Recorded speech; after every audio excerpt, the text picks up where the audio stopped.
I was just in Mexico, and I saw a movie theater when I drove by. In Mexico, Ralph Breaks the Internet is called Wi-Fi Ralph. Oh, hey. Good title, right? I like it. Sometimes you can watch it, sometimes you can't. I'd watch that more than Ralph Breaks the Internet. It's Beer Friday,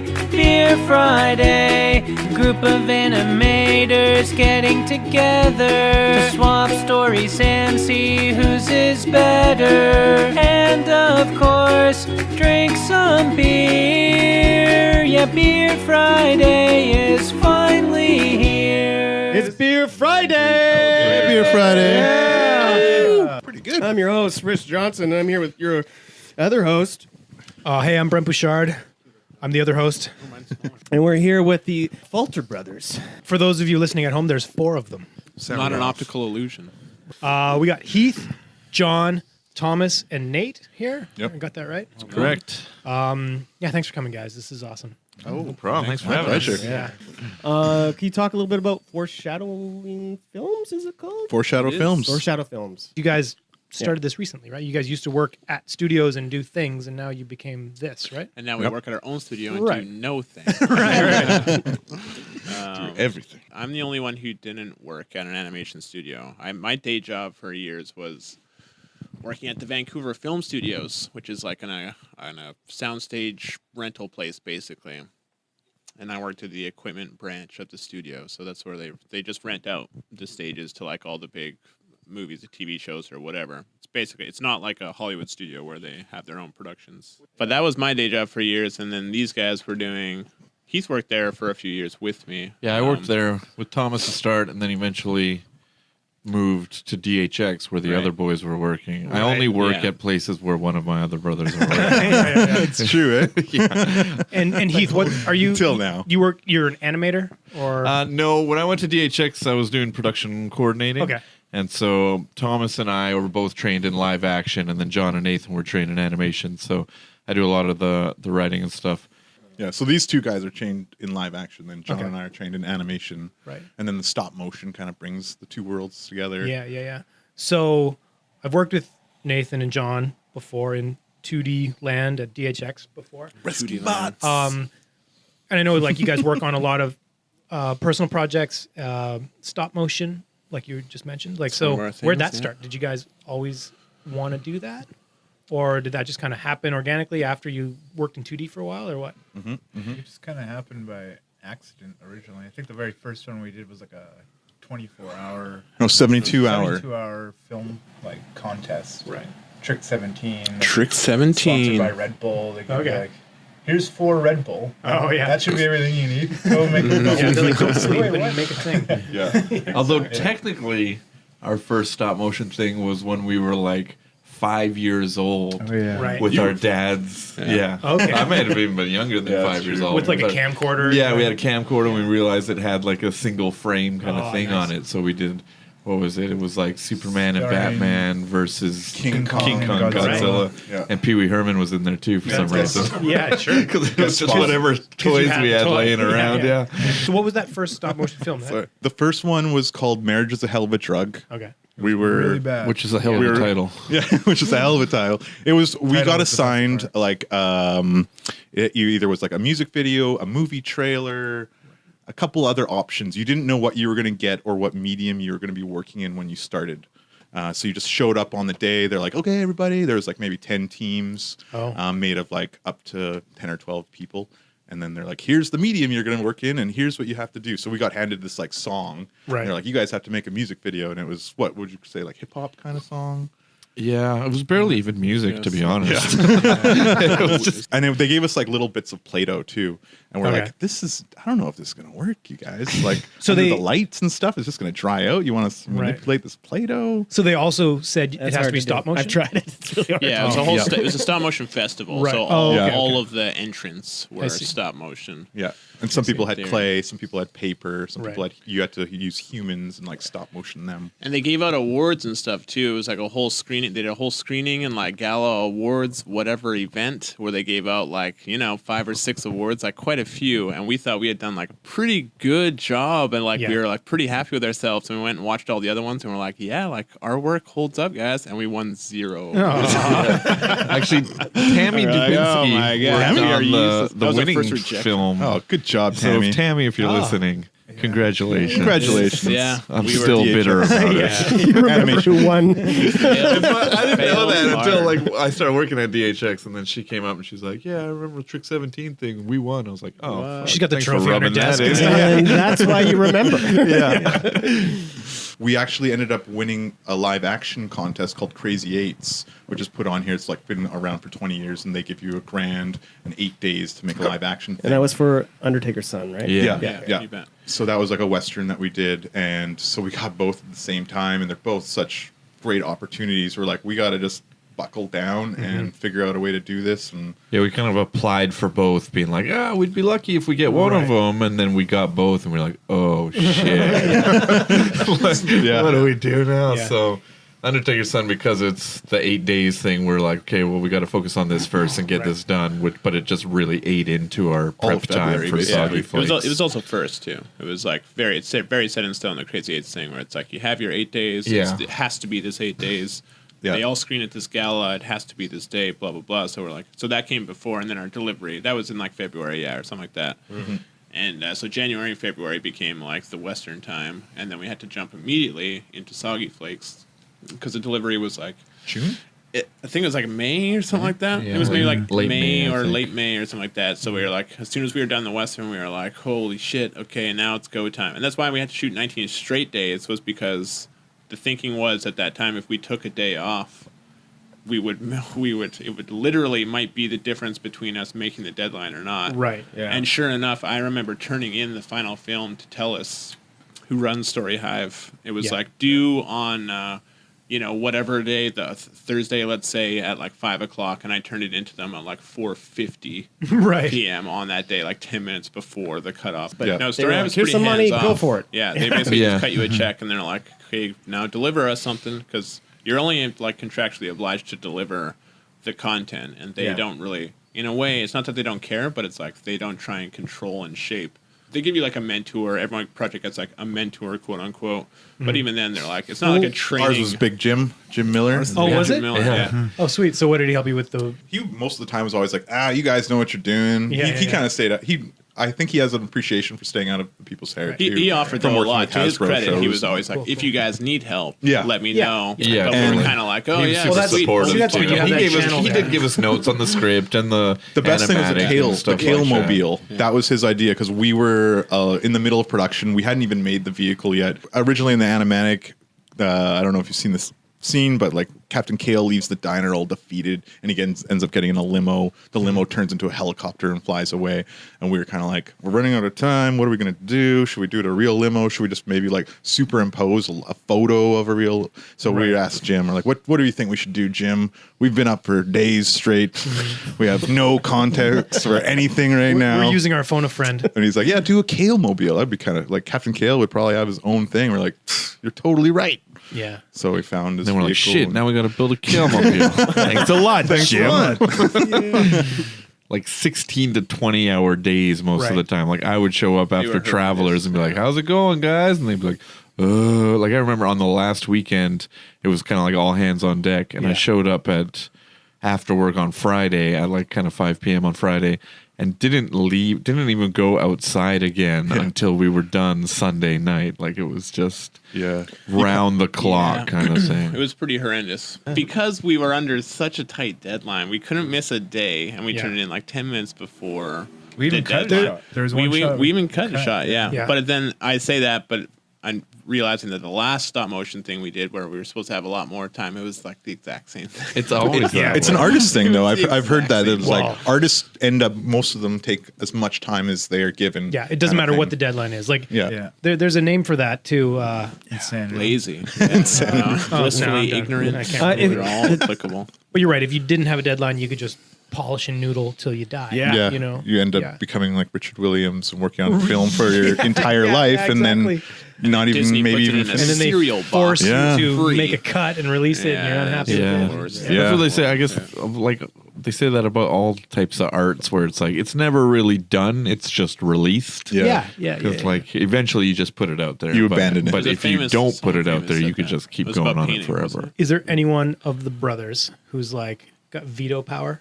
Oh, Or is it, you know what I mean? Like, Buddy, like if it we sounds like used it's very veto collaborative, power- which is awesome, and you guys do so much shit. And You it's think unreal, we'd be here if we had veto power? no one takes like the director credit. It's like, I'm directing on this. Well, You we guys- kind of used to. You would still be Did here. that once upon a time. Yeah. We used to divide that up Yeah.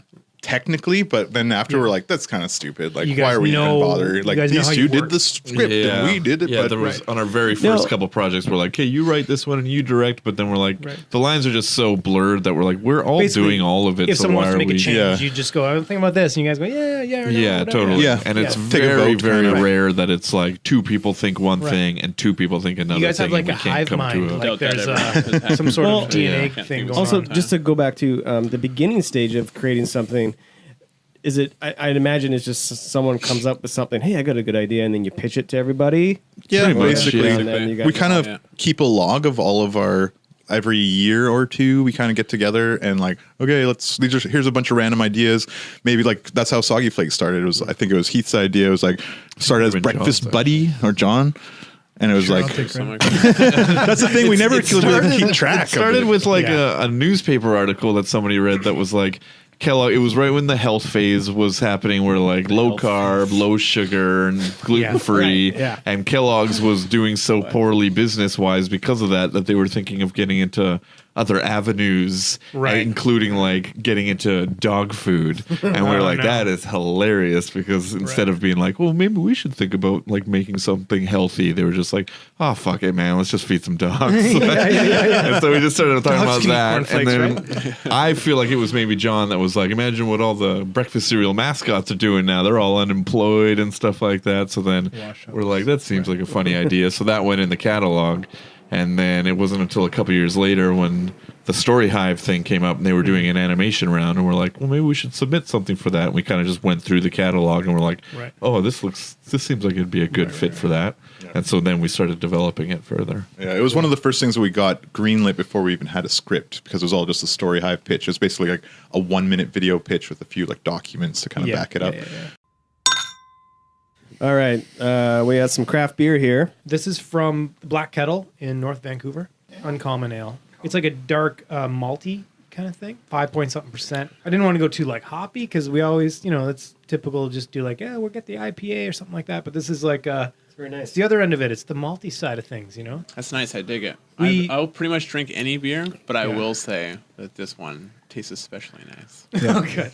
It's malty. Here's the other thing. Malty. We've been doing this as like, part of this show is we review beer on this, and Yeah. we don't know shit about Nope. beer. yeah, that's great. That makes me feel Well, bad. we're learning. I know. I like that. There are Yeah. like six of us in this room, and basically all we've said is, "Yeah, it's good." Yeah, well, Pretty good. That's the bottom line, right? But if it's bad, you go, well, I don't want to get that. Yeah. There's like sours. Like some Yeah. people can stomach Yeah. that. I'm not big. I on like the both the sours same? myself. They're both the same. Yeah. guy over there. Get him. I enjoy the sours. Yeah, you like the from time to sours? Is time. sour the Yeah. same as a bitter? Those are different, aren't they? Yeah, that's different. I In think. ESB or whatever. Yeah, bitter's an attitude mostly. Right. Story time.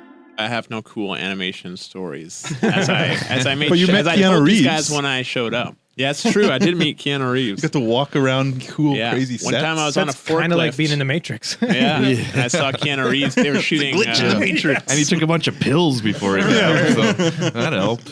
It was like Day It's a the Earth Vancouver Stood thing. Still, I'm pretty sure, was the movie, which is a horrible movie. But Keanu Reeves is around. And the whole story with that is that I said hello to him, and he like said hello back, and I told him that my favorite film was Bill and Ted's Excellent Adventure. Liar, It's not true, at all. But I feel like he knew it was not true as well. But It's there one of was a those- mutual understanding that no one's favorite movie is Bill and Ted's Excellent Adventure. But his response was, "Well, that's good to hear." And then I got in then he shit got for sad it. I and got sat in down. trouble. Yeah, because like- you're not supposed to talk to. You're not supposed to talk. And then I went back actors. into it was like when I had just started there, and I went back and told my boss, I was like, dude, I just talked to Keanu Reeves, and he was like, never talk to celebrities. And I was like, what? That was the greatest experience of my life. Yeah, I'll be telling this on podcast. For He's years. lighting your He was paycheck like- in front of you. Yeah. But it's not because he's an asshole. It's just like that's the policy. No, when in you're fact, he working. was great. That's the moral of the story is that Keanu Reeves gave me like the time of day, Yeah. even though it's just literally some random kid on a forklift. He's and like, he was like took time to talk to me, and then his like assistant was like, Keanu, you're needed over here. And he was like, what? I'm talking to my friend Thomas. He's like, And in my head, I was like, we are kind of friends now. From this point on. Yeah, that sounds you're like right in to his me. trailer watching Bill and Ted with him an hour later. Like, oh man, I love this part. Yeah. Do the air guitar. Cut to interior trailer. Yeah. Doing the Wild Stallion with him. Yeah. Tell me about Carlin. Tim Burton was there for a while too, and I held the door open. And Tim Burton was like one of my idols when I was a teenager. Yeah. Edward Scissorhands was like pretty much the movie that cemented for me like, fuck yeah, I totally want to like make films when I'm older. So I like idolized Tim Burton. His later years stuff, he's kind of gotten worse and worse. But like if you can recall the 80s and 90s Tim Burton, it was like dope as fuck. If I don't know if we're allowed to swear on the podcast, but there's no other way to describe it because his stuff was like so good. But so I held the door open for him once, and it was like he was walking by me, and I was like, "This is my chance to be within like 1 meter of Tim Burton." Right. So I held the door open for him, and I expected him to be like, "Oh, thank you, young guy who idolized me," and he said nothing. Be like, Yeah, thank you. Do you have any film ideas? You should have been And he like, walked by and said nothing. I was like, "That was kind of rude." I held the door open. you should have been like, that guy from The Cure is a real asshole. Just Yeah. His assistant said thank you. Oh, I was like, I guess that's what his assistant is Oh. paid to do is Right. like courtesy because he's got no time for it. yeah. Yeah, I'll go. My story happened like about 3 or 4 years ago, I think. And we were so Nickelodeon. I don't know if they still do it or not, but at the time, Nickelodeon was doing this contest where you like pitch them a short, and then they chose so many shorts to go into production, and then that's like how the show Loud House got created. Was Nickelodeon did this short, and then they put it into development and eventually became a series.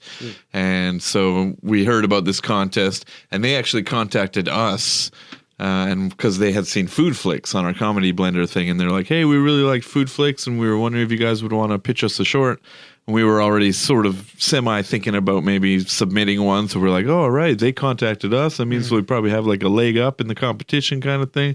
So we kind of pulled out one of our ideas that we had been developing, kind of, and wrote this short. And you have to pitch them, basically create an animatic kind of thing, and then send it to them, and then you do like a Skype call with them to kind of like pitch it. So we wrote a script, and it was first of all too long. Like I think our first cut of our animatic was like 6 minutes, and it had to be 3 minutes long. The short, we cut it down until it was just like so fast, and we did all the voice acting ourselves, and we're not Because it was just scratch track. It was supposed just to be like scratch that. track, and I mean, Except for Maggie we're Reed. we're not actors, obviously. So Shut up. It wasn't our finest work, to say the least, but we're like, yeah, even still, maybe it'll go well, But it's kind like of thing. it's a rough thing. It's It's a rough anime. thing. So Not like final, you submit them like Had some good jokes. the idea, and you submit to them the animatic,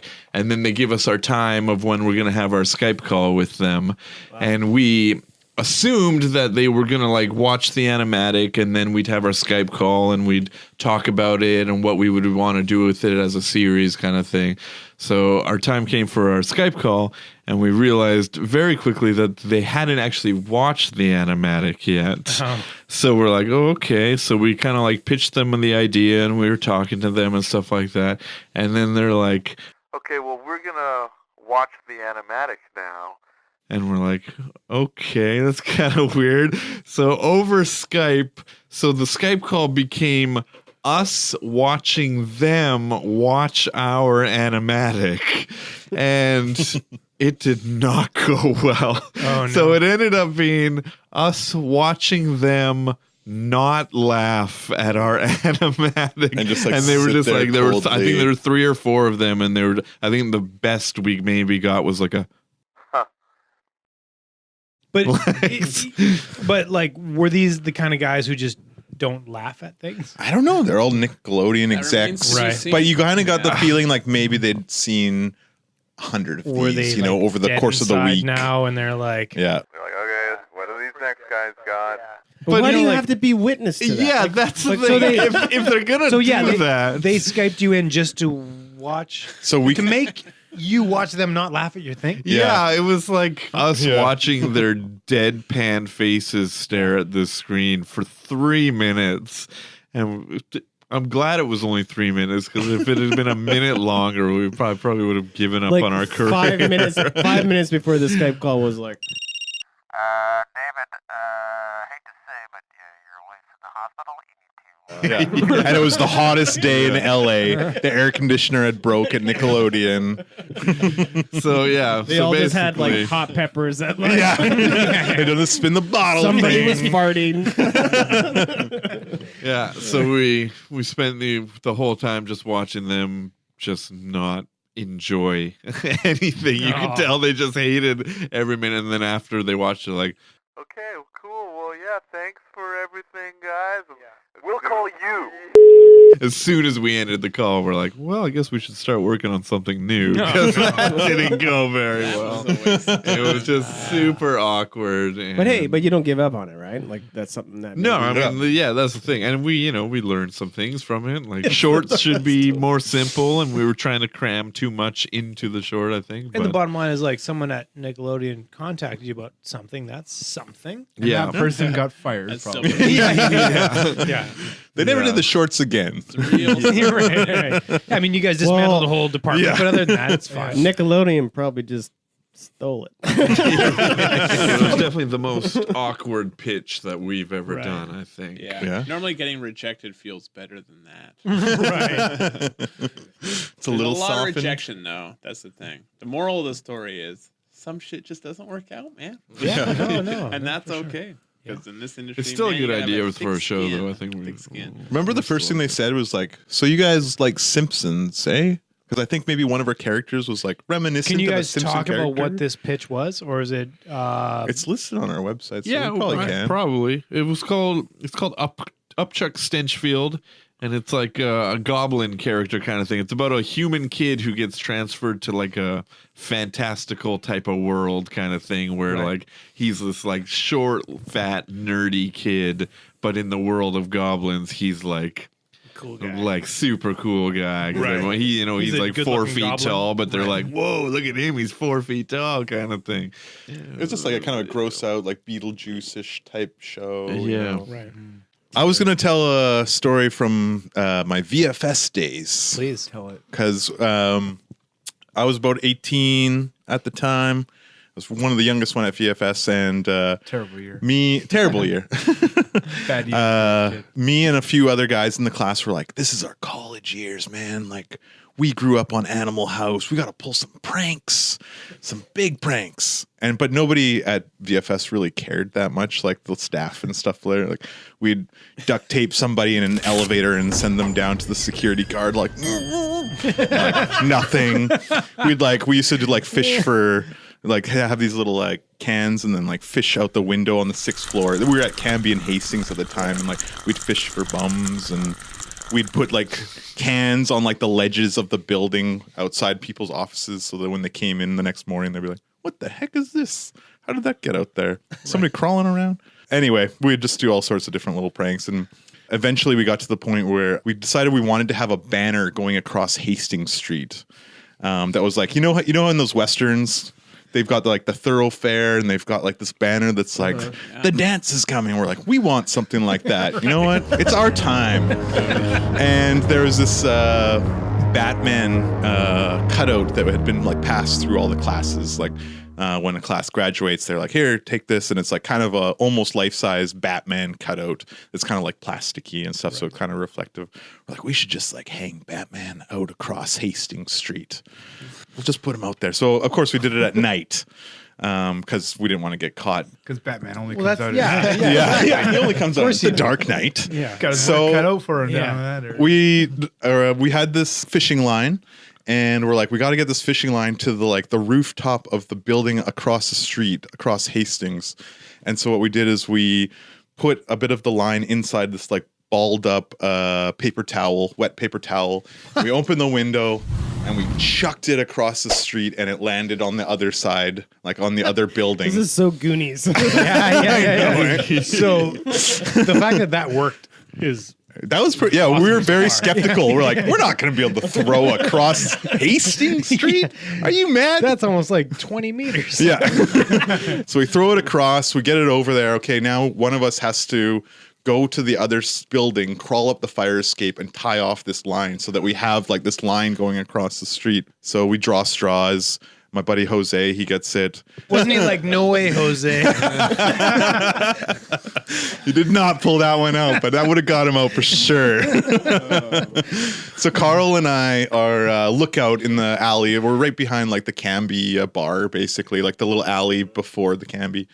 Jose climbs up there. I don't even know. Nasty fucking alley. Oh man, it was disgusting. Yeah. This was like 2002. Like, there's like crackheads all over Gastown. Yeah. You know, they've cleaned it up since then. That was a different place back then. Yeah, it was pretty gross. But we kind of boosted him up to the fire escape. He climbs up. As he's coming back down, he has to like, there's somebody in the apartment. We're like, man, he's like going to get caught. And we're like, Carl and I are like, what are we going to do if we get caught? We're like, he has this idea that's like, we should just start a fight. Like one of us will punch the other one, and then we'll draw all the attention, and Jose can get out of Oh, there. it's like a movie. Yeah. So did you guys fight? Donald We Trump didn't have to style. fight. He made it down, and we had this like line that went across Hastings Street, right at Canby. And so at nighttime, when the teacher or the instructors and the staff would leave, we would put out like banners or Batman in this case. So we thought it was so good. We're like, people are gonna be driving down the street and like, holy shit, it's Batman. So we put it out there, and we're like, let's go down to the street where all the smokers are, and like they must be flipping out. Go down there and like kind of hang out there. We don't smoke or anything. So like, what are these guys doing? We're kind of leaning against the building or something. Look, it's Batman, you guys. And they're all kind of like, oh yeah, cool. Yeah. Like, fuck, it's no good. So we go to like, okay, well, let's take it down. You know, it's the end of the night, and that line goes straight to our window, so we'll get caught if nobody's, if somebody sees it. So we go to like pull it back in, but we didn't have a way to get Batman. He's like hanging in the middle of the street, in the middle of this like string, and there's no way to like reach him. We're like, oh shit, we should have tied a line so we could like pull him back in. Right. And so it's just hanging there, and we're like, I guess we just have to like cut the line, but we're like, it's Let gonna him like fall in crash right traffic. into the street. We're like, this prank didn't work out, but whatever, I'll go down and collect it. So the idea is Carl's gonna cut the line, and then Batman will come crashing out of the sky, and I'll run out there and grab it from traffic because we really care about this Batman cutout that much. So I go down there. Across the street, the security guard's like, what's this guy doing? It's kind of like, it's almost 11 at night. That's when they closed the shop at that time. And just kind of like cross the street and just standing there. And all these people are kind of like the smokers and the security guard. They're kind of looking at me. What the heck's he doing? And then all of a sudden, like Carl waits for like a break in the traffic, and he like cuts the line, and all of a sudden just like comes flying out of the air. I run into the street, grab it, walk up to the security guard, and like, can I get into the building, please? And he's like, he has no idea. He's like, what the fuck is happening here? Yeah. Did you just catch a Batman from the sky? You're a hero. I'm what Vancouver needs, all right? Not right now, but in a few years. Jose is still stuck up there. Yeah. Hey guys! Yeah. No way, Jose! Remember? He got arrested for peeping Tom. Yeah. Yeah. No, he got invited in. That's how he met his wife. right. That's a good segue into my story. To date, probably forever, my greatest prank that I've ever pulled. Oh, fuck. Yeah, Heath's let's already go. squirming in his seat. Oh, boy. Yeah. You can tell from your So perspective. I was probably maybe like 10 or 12, mid-90s. One year for Christmas, we all got from our aunt these little, like a stocking stuffer, like this little train, like the caboose, or no, the engine car of a train. A little toy model. Yeah, but it was all made out of candy. So there was like lifesavers for the wheels, licorice, gum, chocolate, whatever. It was all like a Hershey's Kiss at the top of it, because like, you know, the little it was the little white paper thing that comes out of the Hershey's Kiss was like the smoke coming out of the smokestack kind of thing. So like you get this little train and then you eat it as a kid, you know. Oh, sweet candy. So we each got That's one of what these. kids are like. Yeah. So they're sitting in our room or whatever. And the main part of the train, like the body of it, was a pack of Wrigley's gum, like chewing gum. Right. So one night, I don't know why I got the good idea to break into Heath's room and steal his gum. So I'm like, this is going to be a good one. He went in there while he was Over his sleeping? eyes, yeah. So yeah, it snuck in. Either he was sleeping. I think they were just gone. He was out of his room for whatever. So I snuck in there and grabbed his little train off his nightstand. Went back to my room in the middle of the night. I'm like this 10-year-old kid. And I got my X-Acto blade and my desk lamp, and like room's all dark. This one little lit corner of my bedroom. And I'm working away, and the whole night I managed to like cut open with my scalpel his Wrigley's pack of gum. Took out each pack of gum, and it comes in like a tin foil and like the paper like ring sleeve kind of thing. Disassembled like each one of his pieces of gum carefully so to leave no trace. Took out the gum and replaced it with a cardboard replica that was the exact size and thickness and dimensions. This Put is it all crafty back. as hell. I know. Oh yeah, took all night. Took all night. Hobby that you had. It's like CSI shit. So put it all back together, put a little glue on there, fold it all up, put it back together, and managed to bring it back to Heath's room like before, I don't know, it was like 3 a.m. or something like that. Like, put it back in there. I'm like, yes, the heist has been pulled off. Went back to my room. Heist complete. Meanwhile, he's got 12 just bare pieces of gum just sticking. Did you even eat the gum? Yeah, I was up all night just chewing it. Gotta get rid of this evidence. Do I swallow? Blowing the biggest bubble you've ever blown. Yeah. So I'm thinking in my 10-year-old mind, I'm thinking like Heath's gonna find the gum, be like, "Oh, you asshole brothers, who took my gum?" Haha, pranks up. Didn't go like that at all. In the morning, or a couple days later, or whenever Heath finally worked his way down to the gum piece of his train, he opens them and he's like, "What the fuck?" Well, he didn't say that, but he's like, Right. "Somebody, there's cardboard gum instead of real gum in here. What's the deal with this?" And I didn't say anything. I didn't want to give myself up or anything. And everybody was like, "I don't know. We all got regular gum. We ate our candy trains." Was your plan that he would have just blindly just opened it and went clump, and then it's cardboard? Yeah, start eating cardboard. Like, A paper cup was down. really Take this dropping the back to ball. the store. Yeah. I don't know what the end game Right. was kind of just like. What was going through your mind? Well, listen, I've never heard it told from that perspective. It's usually me telling the story because for whatever reason, I had been really looking forward to this pack of gum. I feel like Wrigley's. What kind of Wrigley's? I was Double mint? saving it. It was on my bedside table for a long time, and I was like, finally one morning before school, I'm like, I'm gonna have a piece of my gum. I think I've earned it. I'm gonna do some chewing. I'm in grade 4 or 5. timetables. I've put in my time. Yeah. I'm gonna have some gum, and I opened it, and it seemed like the pack was completely sealed. And I pulled out the first piece of gum. It's got the paper sleeve on it, and then the tin foil stuff. And I unwrap it, and it's just a piece of white cardboard. And I'm like, "What the hell? What's this?" So then I pull out the next piece and unwrap it, and I do the entire pack, and it's all cardboard. And I was like, "Wrigley's fucked up." And I was like, Wow. It never crossed my mind that a brother would have done But this. John, And I that was says like, something about your craftsmanship. Yeah. of the, brand, yeah, and I was He thought like, it was John. factory accurate. I was like, "Hey, everybody, Wrigley's put this paper in my thing," and I was sure that something had happened. Maybe my aunt had bought a display gum from the store instead of an actual something. Yeah, so yeah. it became a huge thing for me. So- So I wrote Wrigley's a letter. no way. Yeah, and I wrote them a letter, and I included one of the pieces of cardboard in it, and I'm like, "Dear Wrigley's, I'm a 10-year-old boy, and I've had this both pack 10 of years gum old in that I the was story. looking forward to, and it was all just cardboard." And I sent it off to them, expecting probably not to hear anything. Lo and behold, Wrigley's writes back, and they're like, "Dear Mr. Affolter, we have examined the cardboard that you've given us. team of and scientists. we have determined that our machines would have like, because paper is lighter than gum, and they do like a weight thing kind of thing within their, conveyor belt system of Wrigley's, our machine would have detected that was too light of a pack of gum and rejected it. So it couldn't have possibly been our fault. And I was like, I just want a free pack of gum, man. The packs of gum were 35 cents back then, right? Those Wrigley's ones that you got like 5 or 6. On the envelope, it said 35 cost more than cents. So That's what I love about it, is that they took the time to investigate what happened. And then send they're a like, letter. You know what? Yeah, it wasn't us. Fuck this 10-year-old Yeah, kid. the postage I'm not giving him probably any cost free more than gum. the Yeah. pack Hey, wait, of gum. John.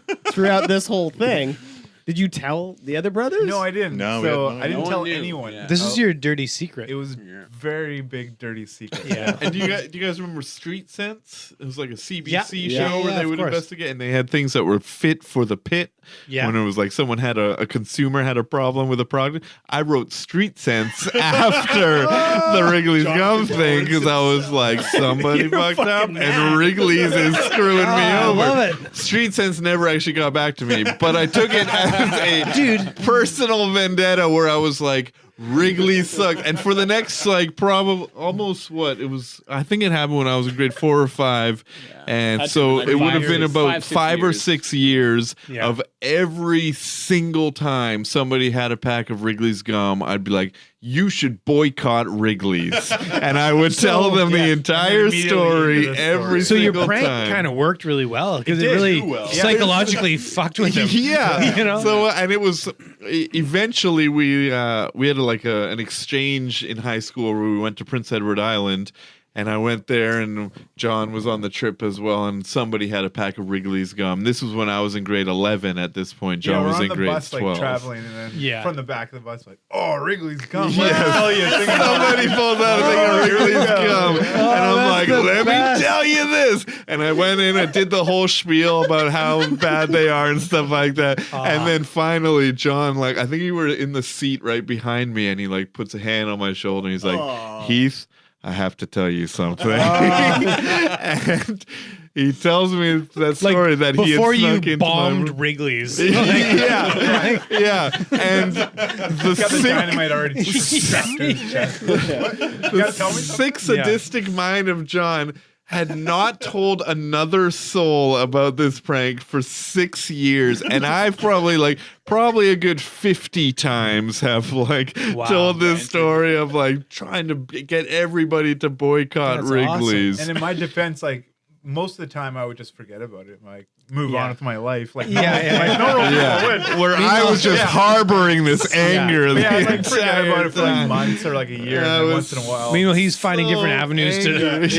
to write Yeah, Wrigley's. and so I changed my life when I found out it was John and not Wrigley's. I felt didn't bad. believe- Did your believe me, relationship change with your brother? No, but it did with Wrigley's. I'm so sorry. Yeah. Yeah, I felt really bad. I was like, Yeah. I've been telling people to boycott feel like a it. Juicy fruit is so good. Yes.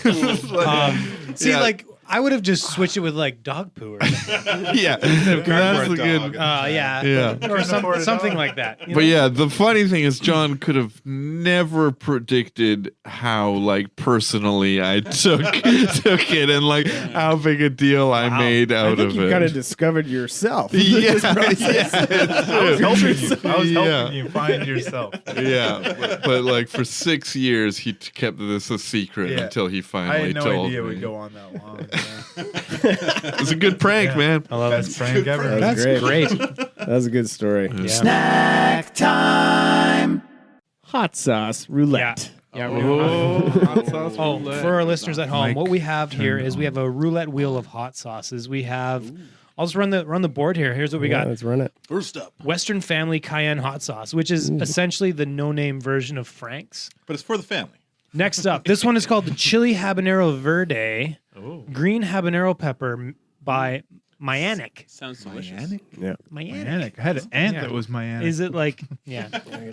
Next one, Cheech Chipotle, and it's got a picture of Cheech from Cheech and Holy Chong cow. on it, and he's holding up 2 big habanero peppers, and just says giant- smoking hot sauce. Second last one on the list is If you can pronounce it. Cholula hot sauce, yeah. Oh, and it's got That's the a classic, yeah. it's got the little lady, and she's sitting there with Yeah. some peppers all around her, and she looks very happy. But this is the Chipotle. what flavor? Yeah. Chipotle flavor. Chipotle, And I've had this before. It's really good. I've had it with eggs and stuff. Kind of smoky. A lot of And Mexican then- restaurants will have this one in the And then the- States. And then the last one on the spin the wheel is just straight up Thai chili peppers. There's like a lot of them. There's a whole bunch of them, and there's also habanero peppers. Yeah. All right, we're gonna spin the bottle, and whatever it lands on, you're gonna get a taco full of hot sauce. You guys good with hot sauce? Or It's too late now. We're about to find out. All right, all right, Nathan, Cool. Nathan, you're up. you're up. It's almost stopped, everybody. Nathan's eating a pepper. Well, here's the bright side is you get to choose. Yeah. The green one or the red jalapeno one? or the red one. One You're doing doing at the it. same time, I'm thinking. Yeah. Yeah, that's You're gonna they'll cancel each other out. It won't be spicy at all. Well, don't take a for huge people bite listening though. at home or at the office. There's a lot of red and green peppers. We're not sure which one is which. Wow, Nathan's going for Should I it. do both at the same time? Oh, Or yeah. just one Same and then time. the other. No, yeah, do, we got the Sprites ready. 2-liter bottles. do both because it'll be more climactic. It's like a singular moment. And you don't have to do the whole Same amount thing. of both. You can just take a healthy bite. No, take a Wait, do I have healthy to bite. put it on a- Oh, you did it. half an inch worth for each. Yeah, Chew it up I'd good, say though. he- Chewing is what releases the spice. yeah. It's the seeds that will get Seeds you. are the spicier, yeah. Just swallow I it. love that he did the So double. it's kind of getting a little warm in there. I can feel the warmness kind of like starting to spread throughout my whole body. Oh yeah. Oh, his face is getting red, My face actually. is getting red, which And he's a ginger, Yeah, so yeah. you That really happens notice when it easily. gets Yeah. He's really going full red. gin. I feel the sweat. But it's not automatic. Oh, an instant sweat. Do you feel it below your eyeballs though, like lower eyelids? Are you getting lower eyelids You sweat? don't have to eat them all, by the way. Yeah. You're like, go for another bite. Like, Oh, oh. you're- No, you do. Eat them all. Chug. Oh, you're still going. Yeah, the red ones are way spicier. I was gonna say the green one's probably Yeah. like The green one's actually not too bad. That's getting there, buddy. I'm so glad I don't have Wow. headphones on right now. I'm kinda the sound slow. of you chewing. I think we need a clap. I'm catching a pepper whiff over here. That's nice. Yeah, nice job. Thank you. Well done. Well done. Give me those fucking tortilla chips. Favorite thing. program. Anyone here? Anyone here have Crave? Yeah. Yes. What's I that? got Crave. It's like the Canadian Netflix. I steal it from a Heath. friend. all of I borrow their HBO's stuff password. is now on Crave. Oh well, good for you with your Yeah. Brave account. Sorry. So on Crave, there's this show called It's Suppertime with Matthew Matheson. He's like the chef in Ontario. He has like a show on Vice. He's got a bunch of shorts if you go on Vice, and he's got some short like content, like a web series. I can't remember what it's called. But his shows, It's Suppertime, is fucking awesome. This guy is like covered in tattoos. You know, he's like a... Quick pause for a second. Rich used to work in a kitchen. Yeah, I used to be a line cook. There you go. All right. Okay. Pause. Not a chef. Sometimes I'll say that just to sound important. Right. I was a chef. I went to cooking sounds school. like Gonna do the research. Sounds like you're a chef. We don't know what line My cook name was is. Gordon Ramsay back in the day. Yeah, and so anyway, he like teaches you how to like make a chicken dinner. You know, it's like really basic stuff, but it's fucking amazing. And that's what he'll say on the show. Like, are you fucking kidding me? This is fucking amazing. It's so funny. He's like a stand-up comic, but it's really funny. Like he'll like call in like crew that he's working with and make fun of them on the show and stuff like that. There's 24 of them, and I've done 2 of the dinners myself. So I'll watch it in the kitchen on my computer, whatnot, and follow it. So I've done the chicken dinner, is like the winter chicken dinner, it's called. It's really good. Awesome. All he does is take a fucking chicken, he sprawls it all out in a pan and elevates it, and then he just puts salt on it, and that's it. Puts it in the fucking oven at 400 degrees. Sprawls it out like does he do that thing where he cuts the spine out? and Nothing. Flays it? Nothing. He's putting Just make sure it's salt. dry. Okay. Put it in the oven 400 degrees Fahrenheit whole. Like obviously take if there's gizzards in there, take those out. And then salt. just salt. Like 45 minutes, it's done. And you got a full chicken dinner, and then That's he's got the other interesting. stuff. I used to around it. date It's really a girl who was trained to be a chef, went to culinary school, and was amazing cook, and had a really good appreciation of food. And it was always the thing was when we go to expensive restaurants to eat the best food, it was always the least amount of Right. ingredients possible. I've heard It that. was Like if you're making a just- steak, it's like just salt and pepper. Yeah. Yeah, I because think it's Gordon like Ramsay's like allowing the 7, number food 1 to in just 7. like sing and just like choosing. It's about the choosing of the good food as opposed to making shitty food taste good with a bunch of spices and stuff like that. So that's interesting, I believe. What was the other Not one? Yeah, just I mean, some, I like, did it with a run-of-the-mill- shitty ass save on food one that I like ordered on, like, 'cause you can like order order on Right. Save On. You can order food on Save Ons. That's another one of my favorite things. It's like And then they $4 just, if you get it the 3D right. print the chicken. Yeah, it just shows up in my on my iPhone. It's like really jelly for a little while, and after 10 minutes, it turns into something. Yeah. As it is exposed to oxygen. I don't know how it works, but it just works. He's an amazing chef. His whole thing is, I'm going to tell you how to make something taste fucking delicious in the easiest way possible so the masses can learn how to do this stuff. Nice. Which is really cool. Cool. Heath, what do you got? I got two things. I know. One, Dial it back. It's called favorite thing, singular. one is ultra nerdy, and the other is shameless self promotion. So the ultra nerdy one is very self explanatory. It's Jeopardy on Netflix. Have you guys seen this? They've started putting Jeopardy on heard that it's Netflix. on. I love it, man. So did they go back to the It's so beginning? great. No, they just put on like the that'd be tournament great. of champions kind of thing. So it's like. But so you it's like feel bad the about best how of the dumb best. you are. No, compared to because the people, questions like, are they're the same. all I'm actually quite champions. impressed. I'm like, hey, I'm keeping up, but because I don't have Yeah, the buzz sure in, you know, are. it's just Yeah. like Keeping up. anything Yeah, that you know, you're just like, I knew 1 in 20. So I'll take animation for 200. Yeah. And then the other, I'm just gonna say it, Travelers, this sci-fi show that I've been writing on, seasons 2 and 3 come to Netflix on December 14th. You're not getting paid. Not getting paid. Well, I just need people to watch the show so But I can you're hopefully rehired, have a though. job But you're next year. you're genuinely proud with the project. I am, That's what yeah. you're saying. It's actually a pretty good show. I really like the actual show, and I think the season 3 is like the best season that has been done. Kind of. Just say really quickly what it's about. Yeah. Yeah, it's like a sci-fi show. It's time travel. So it's like a dystopian future, and they figured out how to send their consciousness back through time into the present day, into the bodies of people who are already existing today. So they take over their bodies, and then those people have to like perform world-saving missions while like pretending to be the person that they've gone See, into. that's kind of awesome because like consciousness is basically, if you boil it down to the smallest piece, it's binary, you know, like our consciousness isn't just like infinite, whatever. Like you can boil it down to, you go small enough and it's like, it's that, doink, you know, like they have figured it out. I thought they haven't Yeah, figured out well- where it is in the brain or what part. I don't know if they have the computing power to download your consciousness, but like anything we experience is quantifiable, right? Right. So So- yeah, for ethical reasons, Yeah. they only, because they pretty much like overwrite the brain, so they only take over the bodies of people who are like just about to die, and then they avoid that death so that they can continue on, Yeah. kind of thing. But what happens in the show, or is that a spoiler? What happens to the people that used to be in that body? Do they just like go to heaven or hell, or Die? do they ever Don't answer find that? Well, the Now essence you of that can't person go would there, just man. be in the new host, right? Or do they watch Or what's they- happening? Are they like a what? passenger Yeah. to Is what's it being John happening? Malkovich the people or what? who were originally in that body, Yeah. no, they just die. That That's consciousness not goes what- away, kind of thing. yeah. But That's there's a like little there's sick. repercussions that they don't expect. Like, you know, one guy goes into the body. He thinks he's just like a college student, but it turns out he's a heroin addict. So now he's like dealing with all these like physical withdrawal syndromes of trying to adapt to that.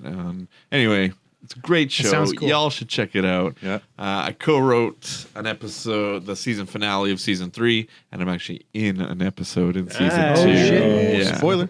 Yeah.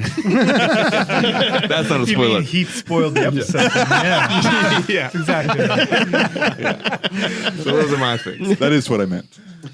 Did you get to write yourself, like in the scene?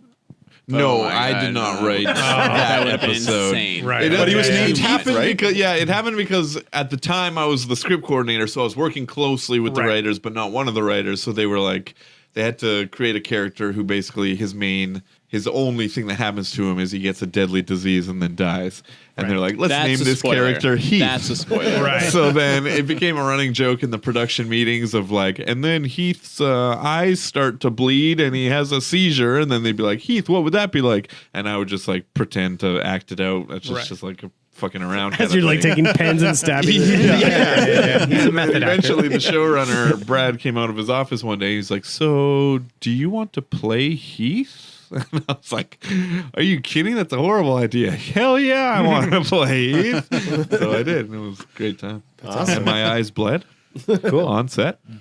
And Which episode? For the that fans? one is season 2, episode 5. Pretty rad. Please watch it so that hopefully we get a season 4 and I can have a job next year. That's the only reason I'm plugging it. Yeah. John, what do you got? Well, I was never in an episode of Travelers, so, and I'll never watch that damn show. Thanks. What am I into? I've been watching this show called Life Below Zero on Netflix about people that live in Alaska, and they're like way off the grid, like up past the Arctic Circle kind of thing. Right. Some of them live in like a small town. Some of them, like, they follow a couple groups of people around. Some are small families or whatever, but some of them are just like on their own, like hundreds of miles from the nearest neighbor, let alone like, you know, civilization. But it's kind of dangerous, isn't it? It's a little bit dangerous. Yeah. I always feel like such a wuss after I watch it. Like, if there's one show that makes you realize, feel like, bad when you watch a show. yeah, Right. yeah, it makes you realize like how good and easy we have it, like in the city and this country too. You know, like there's a lot of countries that are shitty to live in, unless you're like stinking ass rich, you know. But Like the fact that those people in those communities pay like $15 for a bag of Pringles or something like that. Yeah. Because that shit doesn't come up there that often. Yeah, I mean, right? if they go outside for too long, they die. Yeah, that too. Yeah. That too. But And really, we're like, the it's Pringles, raining? like- Fuck, They have to man. get bags of Pringles too. They don't Yeah, even yeah, get yeah. the They don't have the tube. little tennis ball container of Pringles there. It's a bag of Pringles. Where are you watching it?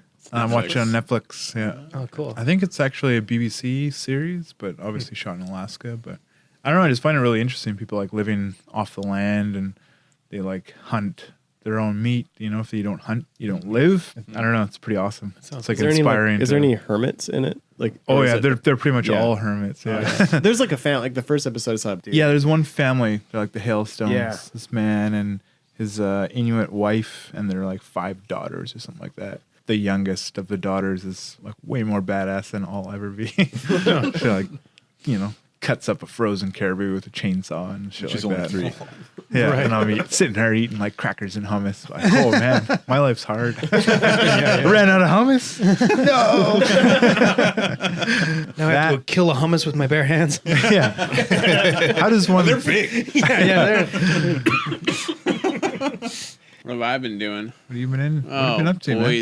boys. Thomas boys, is really boys. into He's been into crack boys. cocaine these days. black tar heroin. Yeah. Boys, favorite thing. boys. Yeah. Oh yeah, I see His that sign when favorite driving down Hastings. Never go in. I don't know. I've been on a bit of a Western binge recently. I just watched Hostiles last night. A Scott Cooper's film with Christian Bale, which was dark Oh, yeah, as right. fuck. But then really the best Western thing I've seen recently is the new Coen Brothers movie. yeah, I watched Ballad it of this Buster weekend. Scruggs. Oh man, it Yeah. was awesome. Yeah. It was everything I wanted it to be. Yeah, really. I don't You know really what- have been on a Western kick. What was your favorite one? Oh man, that's a good question. But probably No the spoilers. Probably the haven't Tom seen it. Waits one. Yeah, that Because one. that one Spoiler. is just like That's a so spoiler. pure and simple and amazing. That's the thing. So many movies try and do like too much, man. Green Book is another movie I saw recently too. That was a similar thing of like one of the best movies I've seen all year. So brilliant, so great. But it was just like simple. It's just like one thing. It's just trying to do one thing. Right. But it's got great characters, great performances, great writing, and that's all you need to make something great. You don't need some crazy. Everyone wants to like be the next like Christopher Nolan making Inception and have Right. something that's like down the rabbit hole we go, and it's got all It's this. like- Aren't I so smart that I came up with all this shit? But just a decent story is all you need. So when Just you a- when yeah, you guys just are a when you guys are beautiful, going, pure story, the well told. There's like there's nothing better than that, man. I get such a But that's such a kick out of it. hard for someone to shoot for. They'd rather go, I want to get this. I'd rather do a gimmick. I think everyone wants to. I think maybe this is just my own ego talking, but I feel like to a degree everyone thinks that they're a little bit smarter than they are, or we all like want to believe at one time or another we're Yeah, I all watched like. Jeopardy on Netflix. And nails every just like, question, apparently. Everyone wants to be a genius, man. Everyone wants to be thought of as like brilliant. So like, and a way of proving that is creating something that's thought of as being like so expansive and so brilliant. You want people to be like, "Wow, how did you come up with all of that stuff?" When really, a lot of great storytelling is like the exact opposite of that. Right. Yeah. And I then don't- people I'm more like making art is like I'm more afraid of people figuring out that I'm an idiot. Totally. You just gotta let that They go. don't find out. Just gotta lean Don't into worry, it. they know. They know. if they listen to the podcast. I'm accepted. I was talking with my buddy about this the other day too. The Coen brothers are they did so. The first, there's a spoiler free example of the Better movie. be. Or I'm The first jumping out the this first window. short in First one was the funniest, yeah. and I love that First one with character. Tim Blake Blake Nelson Nelson. is Yeah. great, and it's really like slapsticky. Anyways, that's the Ballad of Buster Scruggs is the name of that. And it's about a singer. So the first scene is him singing and riding his horse through the desert. But in that scene, like in the first like half dozen shots or so, it's like coverage of him, a bunch of awesome epic shots or whatever of him on a horse playing his guitar.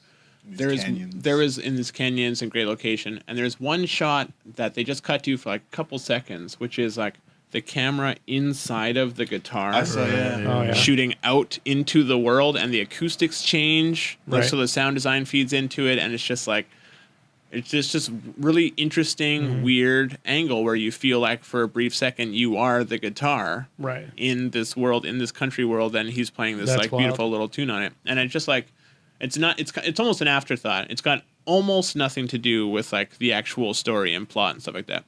But it made me think that like it just surprised me and was like unique. It was just one thing that like this one moment where I was like, oh, there's something I haven't seen before. Right. I can't remember another time when how many scenes have I seen in so many movies of people playing guitar, and I don't think I've ever actually seen a shot of someone being like, what does the angle look like if we put the camera inside of the guitar and shoot? know what I it? noticed? Well, it's funny you bring up the sound.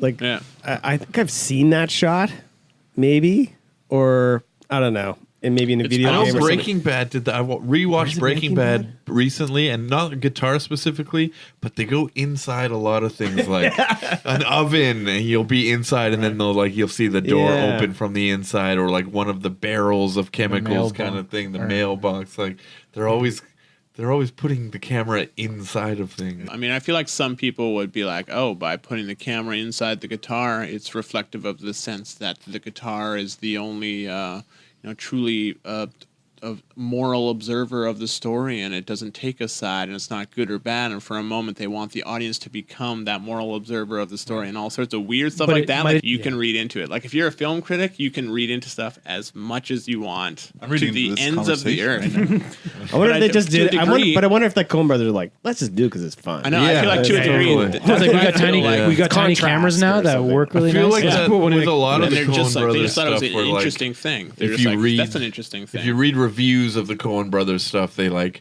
really break it down and try and like mentally figure out what they're doing. But when you see interviews of the Coen Brothers, they're always just like, it felt right. Kind of thing. It's like I feel like there doesn't everyone have to be else sort of, 25 like- layers to every shot. Yeah, I think like- they just have like such a good instinct for that kind of thing that they just like they feel it and they know what feels. And if that right. shot felt fucked up in the cut, they'd probably cut it. You Yeah. know, but Yeah. they like Sure. it. Or if Yeah. it feels wanky or whatever. Yeah. But sometimes Well, it's just that's wank. contrast is nice. Yeah. Like you're having this guy singing, you're focused on him, and then all of a sudden you're inside the thing, and Maybe it's you like a want nice to little. like storyboarding thinking, like you want to break between whatever the cuts are, and you just need a Yeah. neutral shot. And Yeah, yet it sure. still would You have can cut taken away a to lot that of work to anytime. do it. Like, They obviously clearly they're not built putting the- a camera yeah. in the guitar. They're No. like, it's gonna be like It's a some sort giant of prop. build, that like With a hole goes and some over time strings the over it. camera Yeah. and like stuff like that. So like, Yeah, at the very it's least, they something. had a It's prop. not like something they're just on set being like, well, let's just throw the camera in there. It's like that No, was it's- something it's that boarded. planned, and then props had to build a thing yeah, to do that. guitar kind with of no thing, back, like- sort of thing. For Now sure. let's put the camera inside the horse. See what it looks like. But either way, it's just like a really cool thing, and it's just like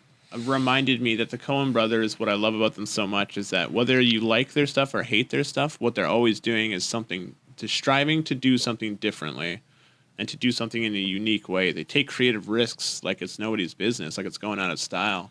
What's your favorite thing? Nathan? Lately, I've been into a lot of like ghost stories stuff. I like real life Right. stories. There's one on Netflix that's called You like to poop your Paranormal- pants? What's that? You like to poop your I like to pants? poop my pants. I got a lot of brown pants. But I've been listening to this one called Spooked Podcast, and there's cool. 2 seasons. They got 12 or 15 episodes. They're half-an-hour little podcasts, and they interview people that have had crazy ghost, Paranormal. paranormal stuff happen to them, and it just like, ooh, I love that kind of stuff. stuff. Cool. It's scary. Is it better? Here's what I want to know: is it better or worse than Lore? Way better. Sorry, Oh. Alan Mankey. No, Aaron. Mankey. Aaron Mankey. I'm Aaron Mankey. Do you listen to it as a I'm skeptic not or are as you a good as believer? Spooked. I'm. Shit got real in here. He is dead, so his opinion is kind of biased. Nathan is a ghost right now. I think. No judgment either way. Yeah. I was.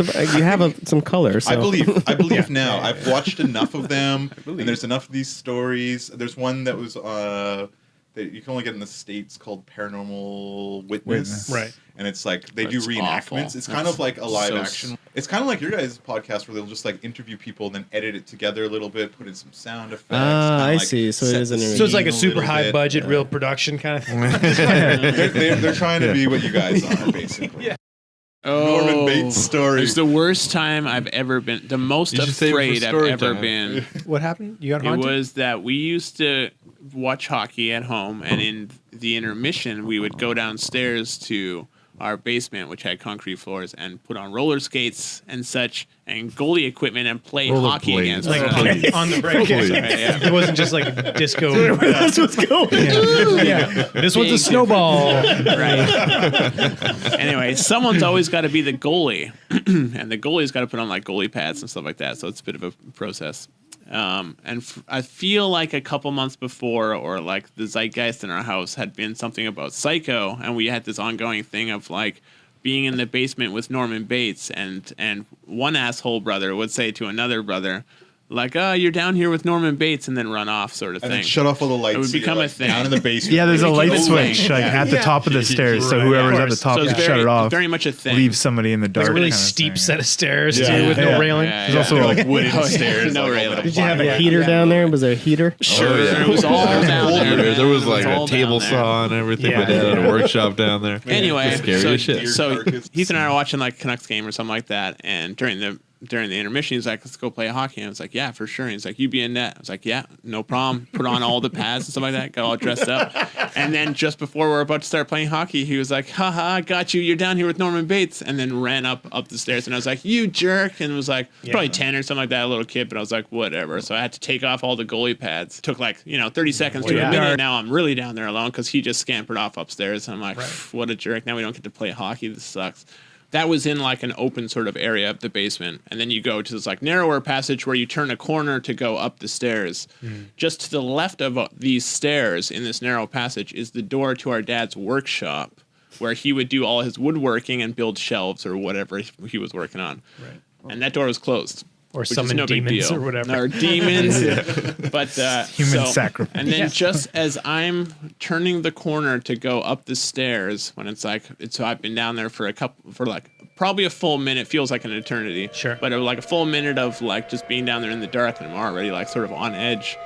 As I'm going up the stairs, Norman Bates comes out of my dad's workshop with a knife in his hand and charges me, and I was like so Norman scared. Bates dressed as Norman Bates' mother. Yeah, kind of. Norman Yeah. Bates' Whoa. mother, like People in who the haven't final seen scene, Psycho. like third act Norman Bates Right, comes right. through my dad's workshop door right at me with like a giant knife is the way I see it, and I was like so scared I went into like fight or flight and just like shot up the stairs as fast as I possibly. I literally flew up the stairs Right. through the door, and then only like a few minutes later when John came up from the basement did I realize that he had put on some stupid like blonde wig that for some reason we had in our house. And was in like my mom's like house coat or someone's like house coat, Yeah. and had like a pair of scissors, like a little pair of scissors in his hand. Right. And that he and Heath had arranged this whole thing to just make me shit my pants with fear. And I was like, I kid you not, I remember like I was so scared I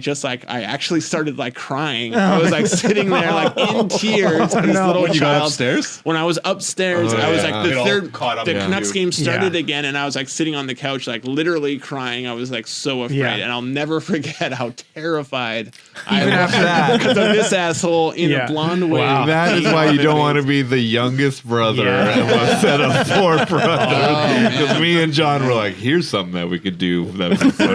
right. The craziest, yeah. the craziest Devastating. part of that story is nobody ever questions. Why I had a wig and dress? How long were you down there for? What were you doing down there? Was this like your thing? Yeah. Oh, it's all dark now. No one can We don't see ask me. about the wigs. Okay, Brent, what's your favorite thing? Oh yeah, right, me. I was like, hey, we're done. Favorite You're on thing, the show cool. now. Yeah. My favorite thing is a show. It's a YouTube channel. It's called First We Feast, and they have a show on there called Hot Ones. Have you guys seen this? No. There's this guy. His name's Sean Evans, and he's the host.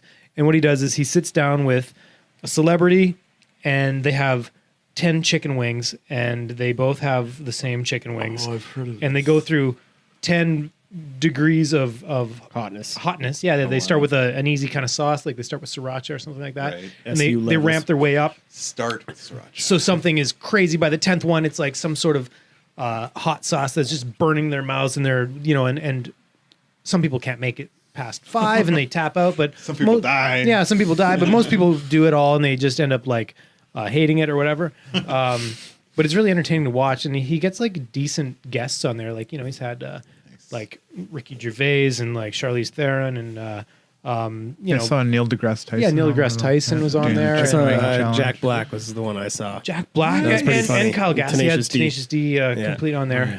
Was that on Coming to Netflix? Vancouver this week. by It's the way. on YouTube. Cool. Yeah. Yeah, the channel's called First We Feast, and then on there, the show's called Hot Ones. But he's got other things where he makes hot sauce, and he does other things where he It lights people's mouths on fire. yeah. And not only that, like when he does the interviews, he doesn't just do fluffy interviews. Like he does almost like a deep dig on their past. We had a guest on last year, John Young. He was talking about Nardwar. And how he liked his favorite thing was Nardwar, because Nardwar gets in when he does a music interview. He digs out and he'll talk about that person's first job when they were in high school, and they're like, "How the fuck did you know this, man?" Like he does so much research, right? And this guy too, he does the same thing where they're like, "Holy fuck, where did you know that from? Like, what is this?" So he does like amazing interviews. Does really good And there's research. the hot sauce stuff, and that's why he's got like 2.5 million subscribers. And yeah, it's a really awesome show. And people are dying on the show. It's funny because they're trying to ask these, like, talk about their lives. Yeah. These serious But conversations. the thing is, like, but he's eating the same things, right? 2 kids. Yeah. And like he's just a human being, but he's eating the same wings as the other people. So it's like they're doing the hot ones together, and then he's just conditioned to sort of deal with it. But he's still I think burning he's like- just as much, right? Yeah. No. He's got a tongue condom on.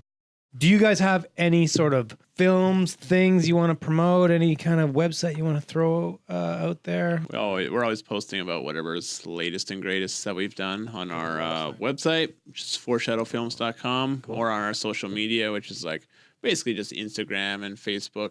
We have a Twitter too, but again, we're not the greatest social mediaers. But anyways, at Foreshadow Films is our handle. Yeah, you'll find everything through foreshadowfilms.com. Anyway, hey, thanks so much for coming. Yeah, thanks for having us, guys. It's been a pleasure. Yeah, cheers, man. Yeah, cheers. So much fun. Beer Friday. It's Beer Friday, Beer Friday. Group of animators getting together to swap stories and see whose is better. And of course, drink some beer. Yeah, Beer Friday is finally here. I love you guys' Free podcast, beer. man. Thanks, man. I feel like I'm like your guys' target audience. I'm like animation lover and like beer lover, and like we know most of the people on the podcast are like, yeah, it's like hanging out with your friends. I think in passing you were like, "Hey, I listen to that once in a while." We're like, "Hey, you got to come on!" Like we just need people patting our back. It's great. We need more than like 2 listeners. Yeah. We got 4 now. We got 4 more. Yeah. Wow. Hopefully. You guys can share this episode amongst yourselves.